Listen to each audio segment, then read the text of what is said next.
રાજકોટમાં પૂર્વ કોર્પોરેટરે માગેલા નાણાંનો મુદ્દો ભોગ બનનાર દિલીપ પટેલ મીડિયા સમક્ષ આવ્યા। બાંધકામ અંગે કોર્પોરેશનમાં ફરિયાદ થાય છે। આ વિવાદ દિલીપ પટેલની સામે આવી છે। અનિલ મકવાણાએ ફરિયાદ કરી હતી।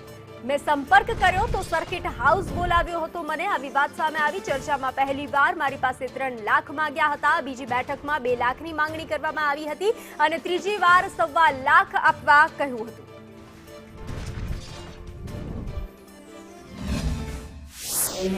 ફરિયાદ પાછી ખેંચવાની વાત આવે 3 લાખ રૂપિયાની માંગણી કરે છે, પરંતુ પૈસાની રકમ બહુ મોટી હોય, એની માંગણી મોટી હોય એટલે અમે એને આપતા નથી। હવે અમે એની પૈસા આપતા નથી એટલા માટે અમે કીધું કે વિચારીને તમને જવાબ આપશું।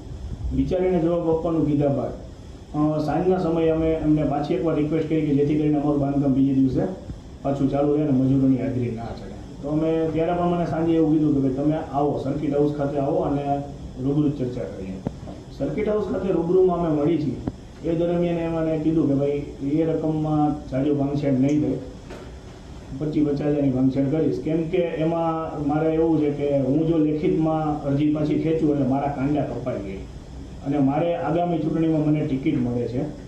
અને કહેવાનો મતલબ એ છે કે આ ભાઈ એક પૂર્વ નગરસેવક હતા। જ્યારે પબ્લિક કોઈ નગરસેવકને જ્યારે ચૂંટણી ટાઈમે ચૂંટતા હોય તો કંઈક લોકોને સારા કામની આશા હોય છે, એટલા માટે ચૂંટતા હોય છે।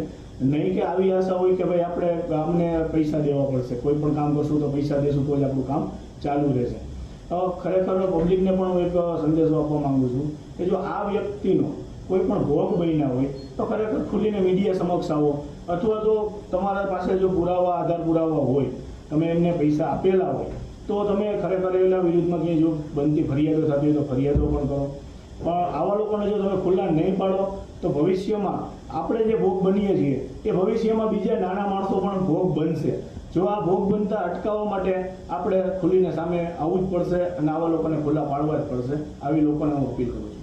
તમારે અને અનિલભાઈનો કોઈ બિલ્ડિંગ મટીરિયલનો કોઈ વ્યવહાર થયો છે? અનિલભાઈ એવું કહે છે કે મારે બિલ્ડિંગ મટીરિયલના પૈસા આજ દિવસ સુધી અનિલભાઈ જો એવું કહેતા કે બિલ્ડિંગ મટીરિયલનો વ્યવહાર થયો છે તો એક વખત એ એવું સાબિત કરીને દે કે બિલ્ડિંગ મટીરિયલ કઈ જગ્યાએ મોકલું અને એ સાઇટ કોની હતી, મારી હતી કે નહોતી।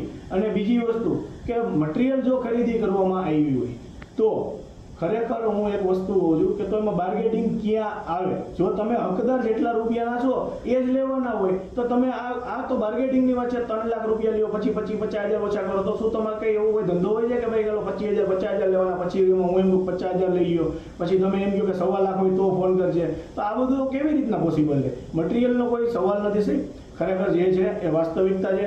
અને જો કોર્પોરેશનની અંદર તપાસ કરવામાં આવે તો ખબર પડે કે આ ભાઈ આવા કેટલી જગ્યા ઉપર ફરિયાદો કરેલી છે અને કેટલી જગ્યાએથી નાણાં ખંખેર્યા છે।